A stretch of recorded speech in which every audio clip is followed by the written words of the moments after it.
In this Warhammer video, we're going to showcase another Fantasy Battle 3rd Edition narrative game. This game will see two players controlling rival bands of hunters, both seeking the biggest prize. For this game we travel back to the Old World, specifically the Empire. In the Imperial province of Middenland lies the Drakwald forest, home to many dangerous beasts which must be hunted from time to time to protect the local populace.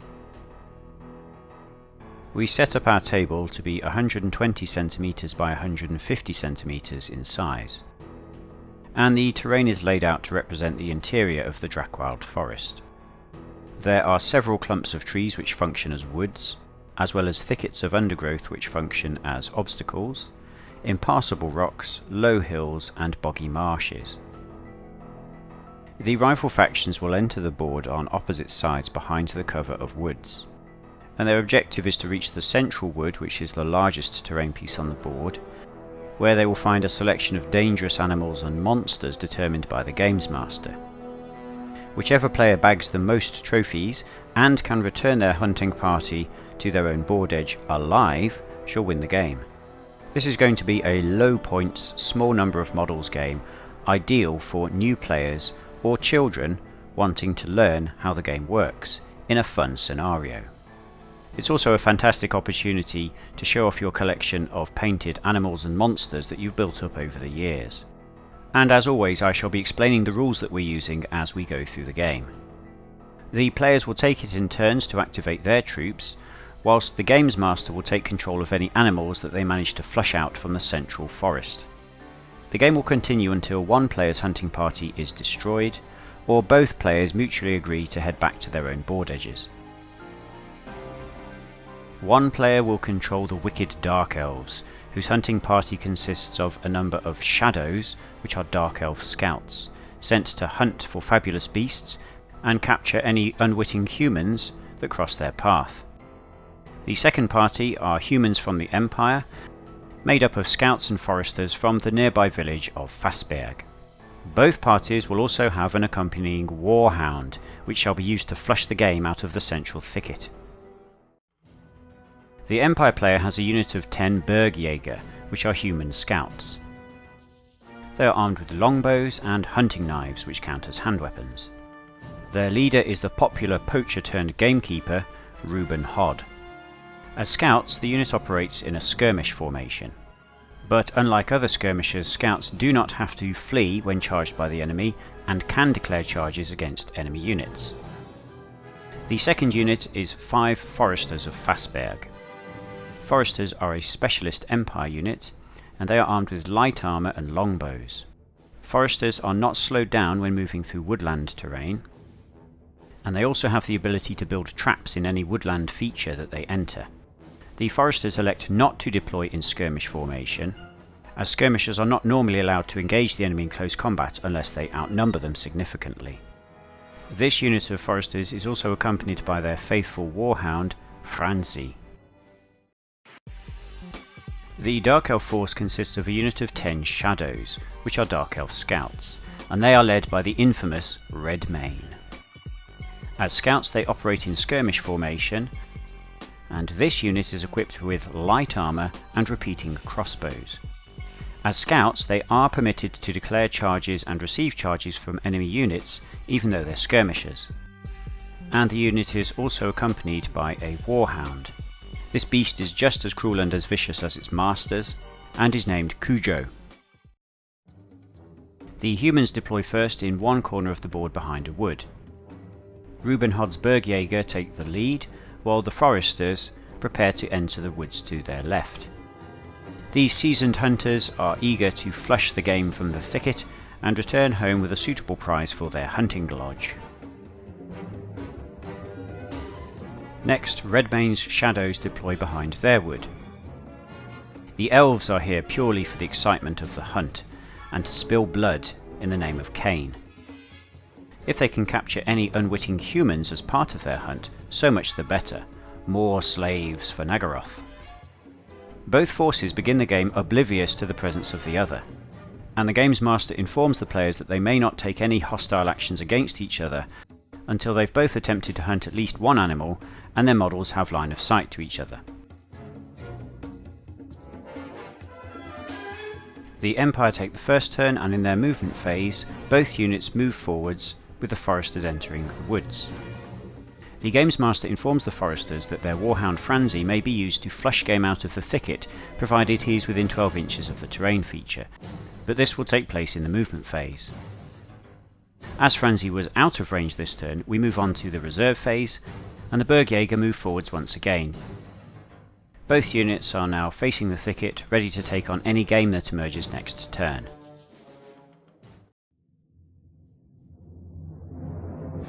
In the Dark Elves movement phase, they advance forward 5 inches. One of the shadows steps on a fallen tree branch, prompting a stern warning from Redmane. You give up position one more time, I'll bleed you, real quiet, leave you here. Got that?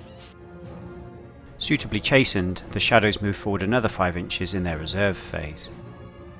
As they round the rocky outcrops, Cujo has picked up the scent from some game within the thicket and strains at his leash.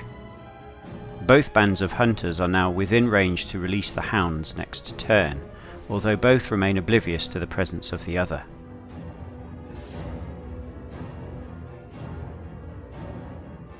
In their second turn, the Forstjäger of Fassberg declare that they will spend their movement phase building traps within the wood. The Games Master marks the wood with a dice to indicate it is now trapped. Any model that enters the wood from now on will set off the traps on the roll of 6. Meanwhile, Reuben Hodd's Bergjäger line up and aim their longbows towards the thicket. The foresters then release Franzi, who rushes forwards 12 inches and flushes some game out of the thicket. The Games Master randomly determines what animals are disturbed by Franzi's presence, and 2 wildcats are flushed from the thicket by Franzi's barking.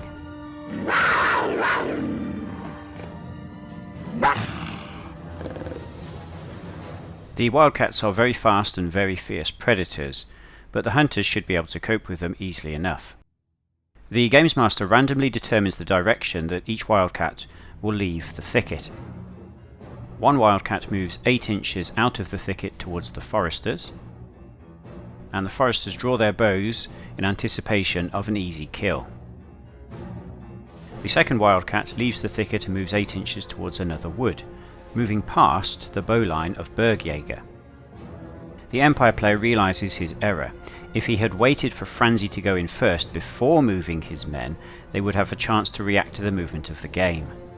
As it stands, only the Forstjäger have line of sight to a wildcat this turn. In the shooting phase, the Forstjäger let fly with their longbows and score 3 hits on the wildcat. Longbows have strength 3 and the wildcat toughness 3, so a 4 or more is required to wound. 2 wounds are caused and the wildcat goes down.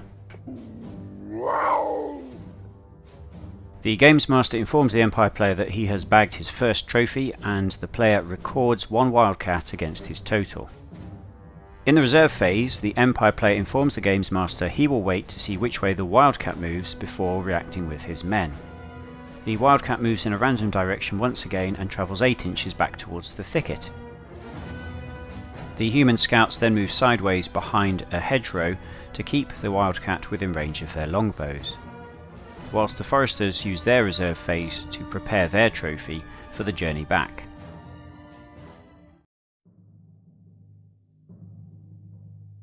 In their second turn, the Dark Elf player learns from the mistakes of the Empire player and sends their hound Cujo into the thicket first. The Games Master generates randomly which animal is flushed out, and an angry bear is disturbed from its slumber. The bear is a slower but tougher opponent compared to the wildcats, but does cause fear. The Dark Elves coolly observe their quarry, waiting to see which way it will run. The Games Master rolls the dice and the bear leaves the thicket, travelling 4 inches towards the northwest.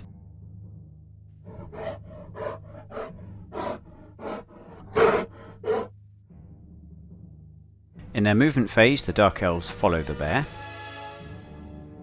and in their shooting phase, those elves with line of sight prepare to fire their repeater crossbows. As they are within charge distance of the bear, the elves must pass a fear test in order to shoot it.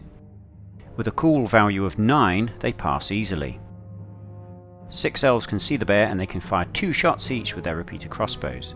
They have a BS of 4 and suffer -1 to hit for moving and -1 to hit for firing 2 shots. They need a 5+ to hit and score 6 hits.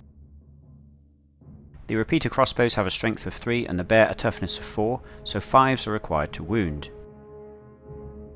2 wounds are caused and the bear drops dead to the lethal bolts. The Dark Elves also use their reserve phase to bag the bear as a trophy.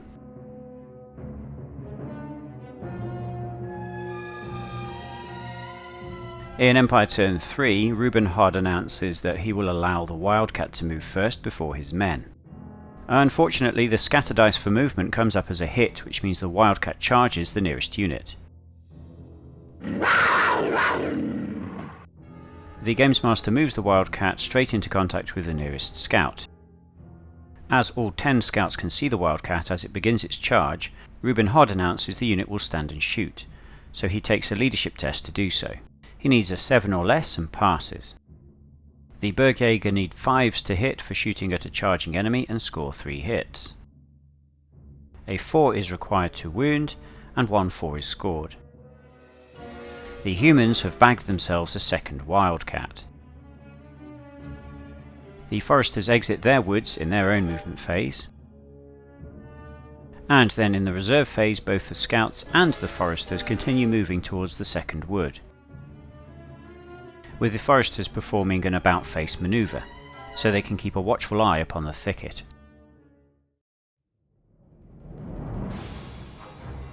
At the start of Dark Elves Turn 3, they immediately send Cujo back into the thicket to flush out more game. The Games Master makes the roll and a unicorn is flushed out.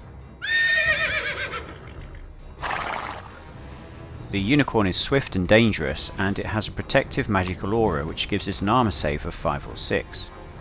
The Games Master rolls for a direction, and the unicorn is flushed from the thicket directly towards the southern table edge. In their movement phase, the Dark Elves immediately give chase. In the shooting phase, 6 Dark Elves have line of sight to the unicorn. They fire double shots requiring 6s to hit, -1 for moving, -1 for over half range, and -1 for 2 shots. 2 hits are caused and a 4+ is required to wound. 1 wound is scored.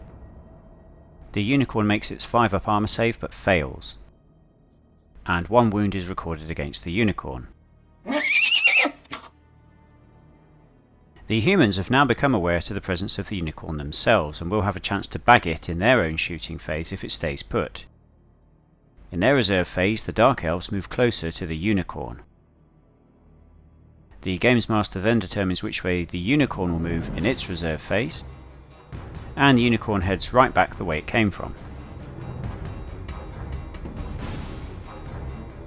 In their 4th turn, the Empire Hunters no longer have a clean line of sight to the unicorn, so they send Franzi back into the thicket to flush out more game. The Games Master makes his roll, and another bear is flushed out by Franzi. The Games Master rolls a hit for the direction of travel, so the bear charges straight at the nearest unit, the Forstjäger.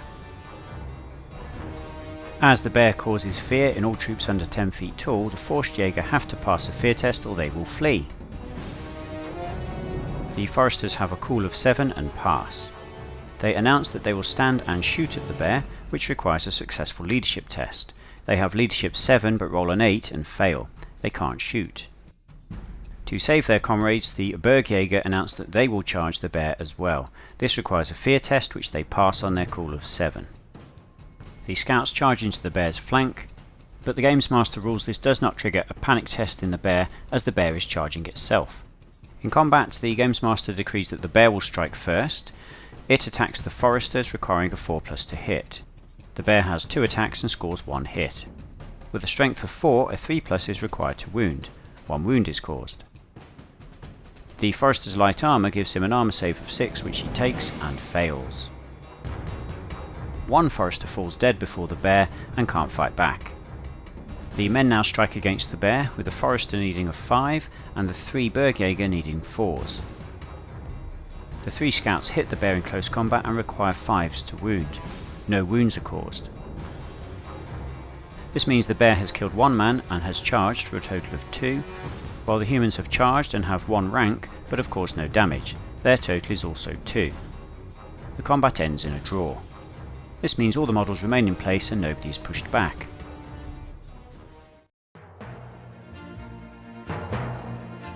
In Dark Elf turn 4, the Dark Elves permit the Unicorn to move first. Its direction of travel takes them straight into the Dark Elf unit, which counts as a charge. The Elves cannot stand and shoot as the Unicorn is so close, so they must draw their swords and engage it in close combat. The Elves form up into ranks and prepare to do battle. The Unicorn goes first, and as it is charging, it needs a 3 to hit the Dark Elves with its 2 attacks. 2 hits are caused and a 4 is required to wound. 1 wound is scored. The Dark Elf makes his light armor save of 6 but fails. 1 elf falls before the Unicorn's hooves. Darkmane and 2 more elves now fight back, accompanied by Cujo. The elves need a 5 to hit and Cujo needs a 6. 1 hit is scored and a 4+ is required to wound, but the elves fail to harm the beast. This means the Unicorn has charged and caused 1 casualty for a total of 2, while the elves just get 1 for their rank bonus. The Unicorn has won combat and pushes the elves back 2 inches. As they haven't yet lost a quarter of their unit, no rout test is made. Both sides now find themselves locked in close combat with some dangerous creatures. Can they overcome these beasts and claim more trophies?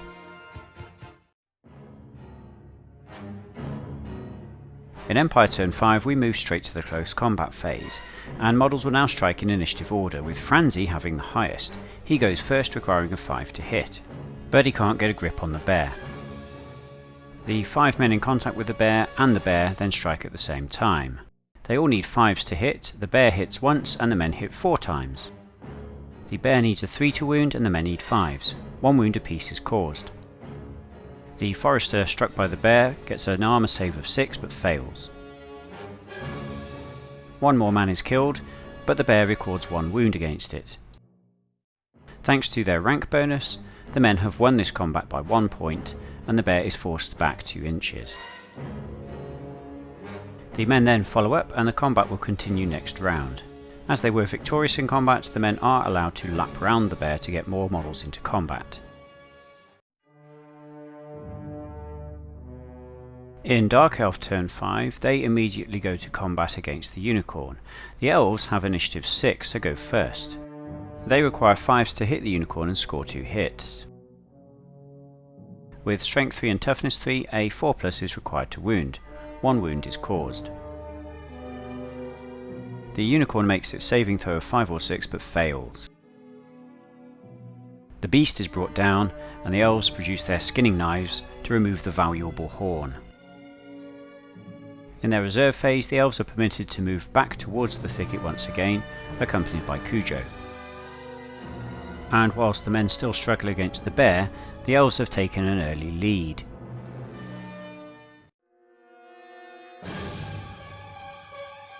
In Empire Turn 6 we move straight to the combat phase, with Franzi going first. He hits the bear. But the bear still has plenty of fight left in him and refuses to go down before Franzi's fangs. The bear and the men all strike next, with the bear landing 2 hits on foresters and the men landing 4 hits on the bear. The bear wounds another forester, but a hunting knife finds its mark and the bear goes down. The lucky forester manages to pass his armor save of 6, and the victorious men set about butchering the bear for trophies. Both units are then permitted a move in the reserve phase, with the Bergjäger going in front of the Forstjäger. And with that, the men have evened the score with the Elves.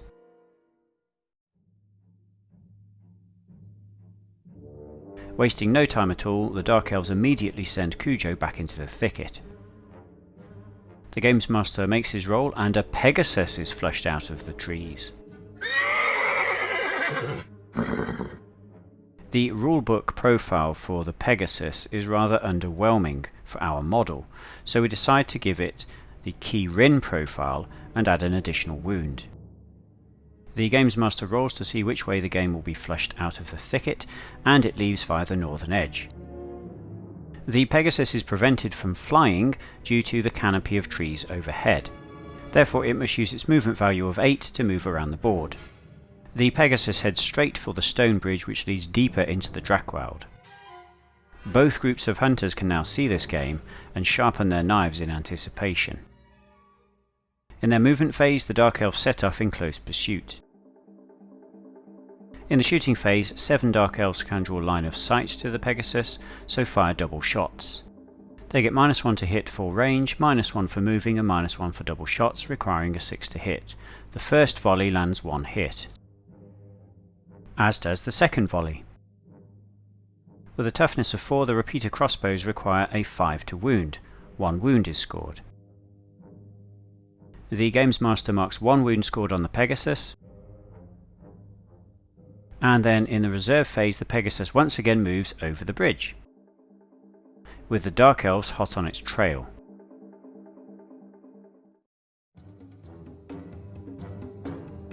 In their turn 7, both units of Empire troops move forwards in the movement phase chasing the Pegasus, and catch sight of the Dark Elves for the first time. What the hell are you? Undeterred, in their reserve phase they make a second move, closing the gap.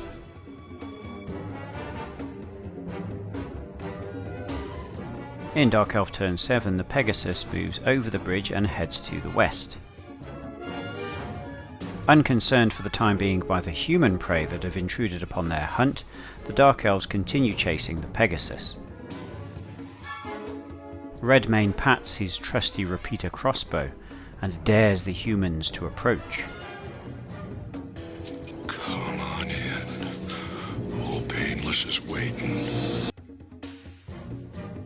In the shooting phase, 7 Dark Elves have line of sight towards the Pegasus, but due to the fact that they've moved, it's over half range, and the Pegasus is a fast moving target now, they elect to fire normal shots with their crossbows instead of double shots. This means a 6 is required to hit and they score 2 hits. The Pegasus has a toughness of 4, so 5s are required to wound, and 1 wound is caused. The Games Master marks 1 more wound on the Pegasus, and then neither the Pegasus nor the Dark Elves elect to make a reserve move this turn.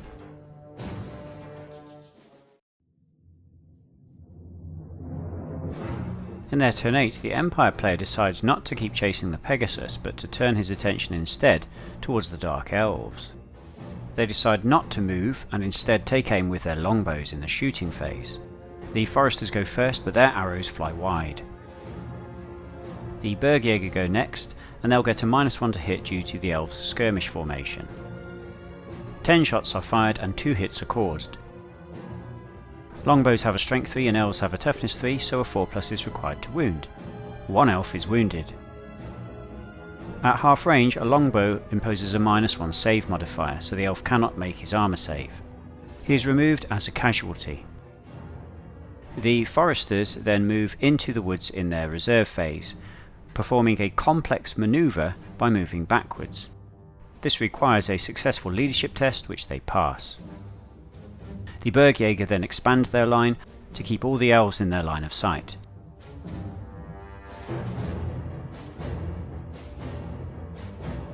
In Dark Elf turn 8, the Pegasus moves first and heads towards the northern board edge. The Dark Elves continue the chase and head towards the bridge, being certain to keep the humans in their line of sight. In the shooting phase, 8 Elves loose off single shots against the human skirmishers. They need 6s to hit and score 1 hit. Repeater crossbows have a strength of 3 and humans have a toughness of 3, so a 4 is required to wound. The shot fails to do so. In the reserve movement phase, the Pegasus continues its mad dash between the trees, and moves 8 inches towards another wood. The Dark Elves elect to keep chasing the Pegasus and use their reserve move to start crossing the bridge. The fleet-footed Elves are sure to leave the slower humans far behind. However, the tramping of so many feet across the stone bridge has awoken its guardian.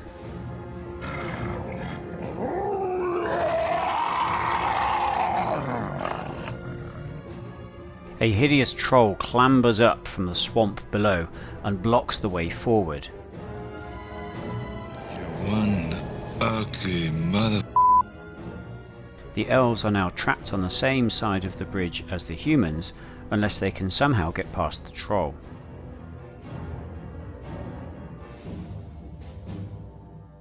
The troll moves first in the Empire's next turn, and has to take a stupidity test against its cool value of 6. It rolls a 9 and fails. We make a roll on the stupidity table and get a 4, which means the troll does nothing this turn. In the Empire movement phase, the foresters spend their turn building traps within the woods, while the scouts move closer to the Pegasus to try and bag it this turn. The Bergjäger fire 10 shots from their longbows at the Pegasus. It's over half range, they moved, and the Pegasus is a fast moving target, which means they need a 7 to hit. They roll 2 6s followed by 2 4s, and then one of the hits comes up a 5, which is a wound. The Pegasus is brought down. The Games Master leaves the Pegasus model in place, and the first unit that can move into contact with it can claim it as a prize. The Bergjäger then move in the reserve phase, heading closer to the bridge.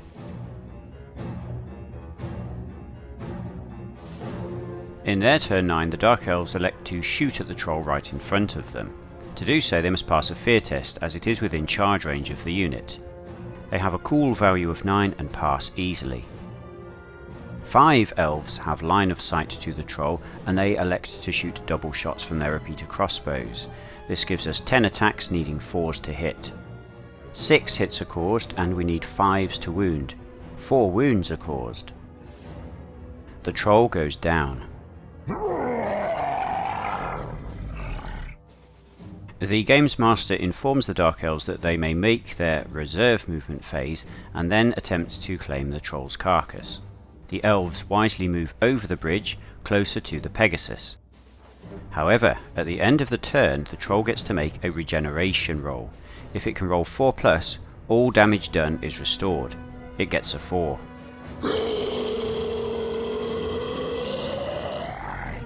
The troll stands back up fully healed and is once again blocking the bridge. The Dark Elves find themselves trapped on the far side of the bridge, so even if they can retrieve the Pegasus, they must take on the troll once again to get home.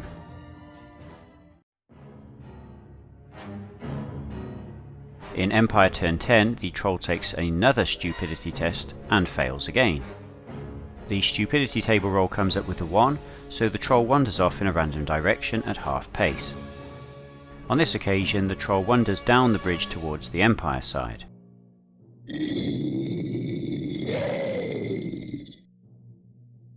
The Empire scouts move closer to the troll in order to shoot it with their longbows.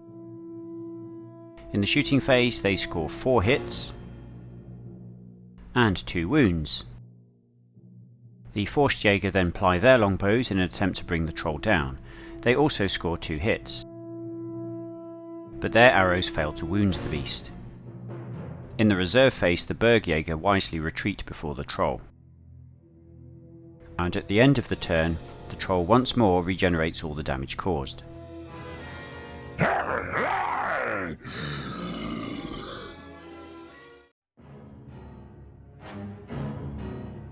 In their turn, the Dark Elves move straight towards the Pegasus and reach it in the reserve phase. The Dark Elves can now claim the Pegasus as a prize, giving them a healthy lead. But they still have to contend with the troll and the humans.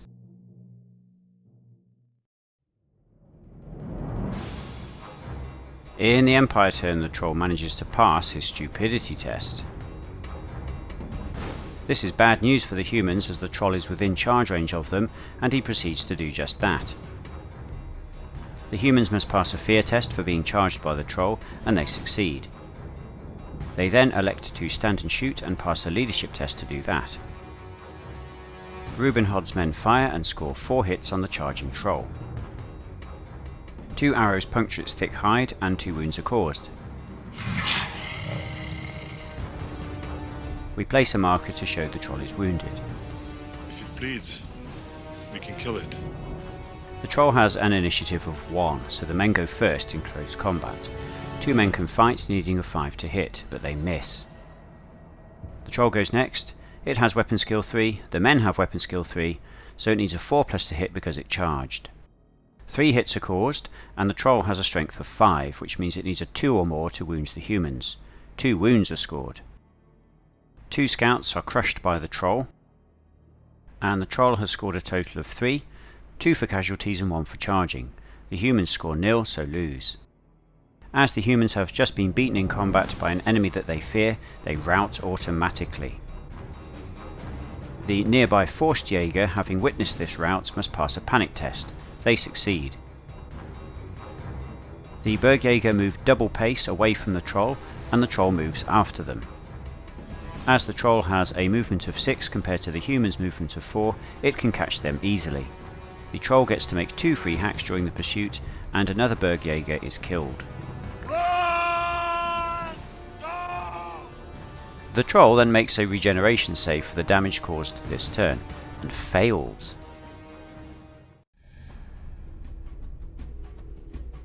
At the start of the Dark Elves' turn, there is a thundering crash from the nearby trees, and a giant lumbers into view.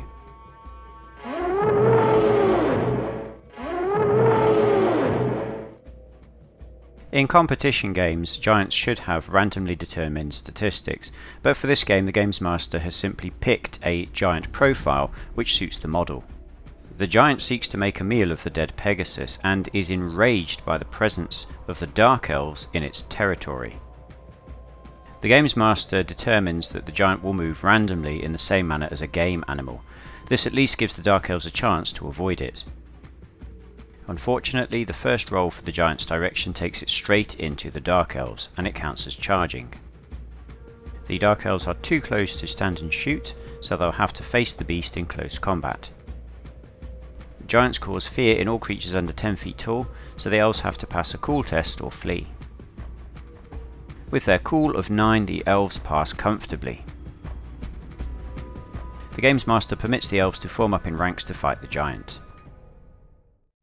Because giants are so tall, troops fighting them without polearms suffer -1 to hit. This means the elves require 5s while Cujo needs a 6. The elves land 2 hits and require 6s to wound. They failed to do so. In response, the giant wrenches a nearby tree out of the ground. It uses this as a weapon and begins to lay about the Dark Elves.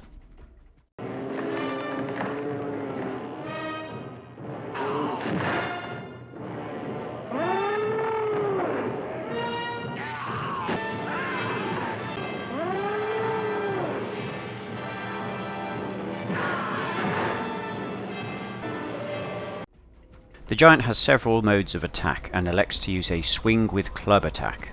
This causes d6 + 2 automatic hits at strength 5 to the unit with no armor save allowed. Luckily for the elves, the giant rolls a 1, so only 3 hits are caused. Strength 5 against toughness 3 means a 2 or more is required to wound, and 2 elves are wounded.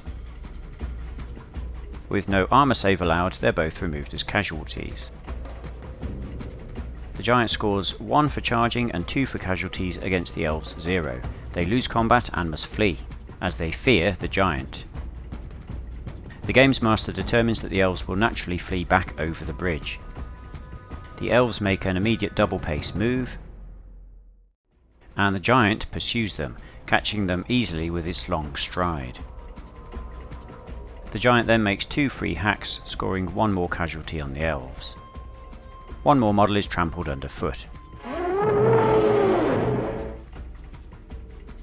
The situation looks bad for both groups of hunters, with the Bergjäger and the Dark Elves both being chased away by powerful monsters. The humans' only hope is that the troll will go stupid next turn, while the Dark Elves need a miracle to save them from the Cyclops. The Empire player reviews the grim situation of his forces in his next turn. However, the foresters safe within their wood have a plan to take out the troll. The turn begins with the Bergjäger making their flee distance. The games master determines that the troll must pass a stupidity test to keep pursuing them. It fails. The roll on the stupidity table indicates that the troll will move off at half pace in a random direction. We roll and it starts to head back the way it came. This now gives the fleeing Bergjäger a chance to rally this turn. The foresters now enact their plan and begin to sing what they hope is a troll mating song to attract the beast's attention.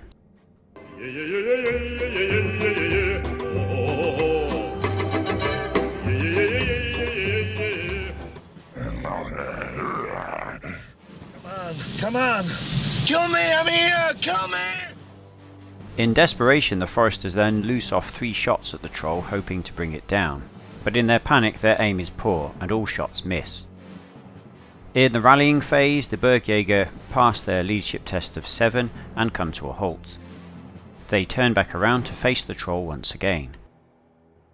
And at the end of their turn, the Empire seem to have reversed their fortunes just about. In the Dark Elves' turn, all they can do is continue their flight before the giant. They cross over the bridge with the giant right behind them. In the combat phase, the giant stomps flat 2 more elves.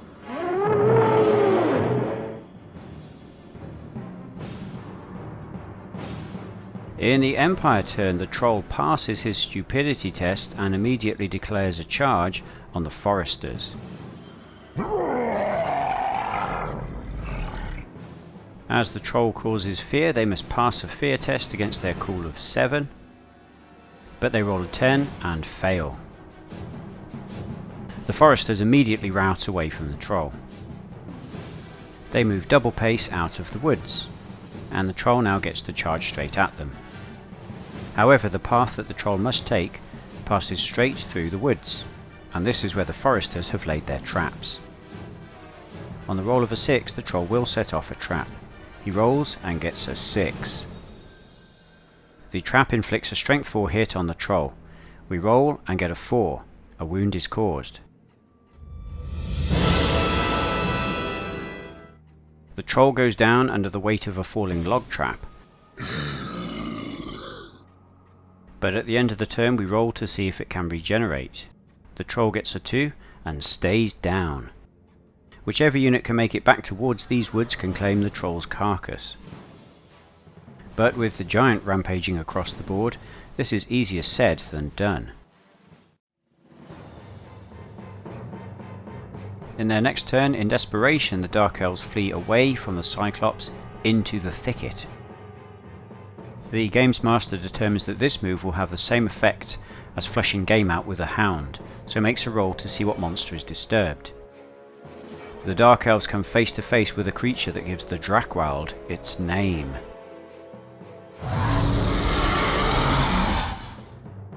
The dragon, although small for its kind, is still more than a match for anything else on the table. The Dark Elves can only hope that the dragon perceives the giant to be the greater threat. We roll the dice to see which way the dragon will exit the thicket, and sure enough it heads straight for the Cyclops. The dragon is now blocking the giant's path towards the Dark Elves. So the giant stops in his tracks and sizes up this new opponent. He decides to charge the dragon, so must pass a fear test, as dragons do cause fear in giants. He has a cool value of 6 but rolls a 9, so fails. The dragon's intimidation display works, and the giant is rooted to the spot in fear. In the rally phase, the Dark Elves attempt to stop their flight, but the recent disturbances have proved too much for their morale, and they continue to flee. The Games Master determines they'll now start heading for their own board edge. In their turn, the foresters now begin to flee back towards their own table edge, taking them past the wood where the troll was killed. The Bergjäger also start to move back towards their home table edge, keeping the giant and the dragon within their sights. In the rally phase, the Forstjäger take a leadership test on leadership 7 to stop fleeing. They succeed. The unit forms back up into its normal formation right next to the carcass of the troll. Meanwhile, in their next turn, the Dark Elves continue their flight towards their own board edge. The dragon now declares a charge on the giant. The dragon causes fear +1 in all opponents, which means the giant has to pass a fear test on his cool of 6, and he adds 1 to his dice roll. He fails. The giant immediately routs and turns tail and flees back over the bridge. And the dragon gives chase. In their rally phase, the Dark Elves attempt to stop their panicked flight, but fail their leadership test.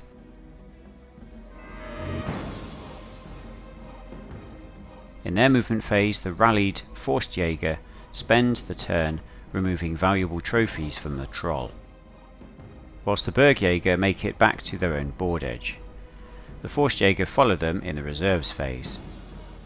The Empire have now got sufficient trophies to equal the Dark Elf score, and have got one of their own units safely off the board.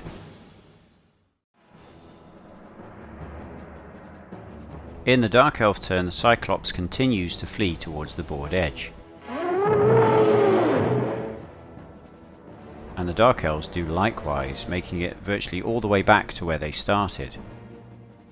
Meanwhile, the dragon elects not to chase the Cyclops any further, and in the shooting phase unleashes its fiery breath. This inflicts 2d6 strength 4 hits on the fleeing giant, and the dragon rolls 11 hits. Strength 4 against toughness 6 requires a 6 to wound, and 3 wounds are caused. Smouldering but still alive, the Cyclops continues to flee the area. Content that its rival has been driven from its territory, the dragon watches the Cyclops leave. And unsurprisingly, the giant fails its leadership test when it tries to rally in the rally phase. The Dark Elves at last recover their courage, however, and they pass their rally test. Redmane regroups the tattered remnants of his unit, but they are now too few to pose any real danger to either the Empire or the monsters. With the dragon and the giant too far away to catch the remaining hunters, and with both sides too damaged to contest each other, let alone take on any more game, both players agree to end the hunt at this point, and they will voluntarily withdraw their forces towards their own board edges. Both the Dark Elves and the Empire have scored a total of 7 trophy points, but the Games Master awards a minor victory to the Empire for having got the most troops safely off the board. The Drakwald is left firmly in the possession of the dragon, whilst the surviving hunters head back to their hunting lodges with their trophies and plenty more tales to tell.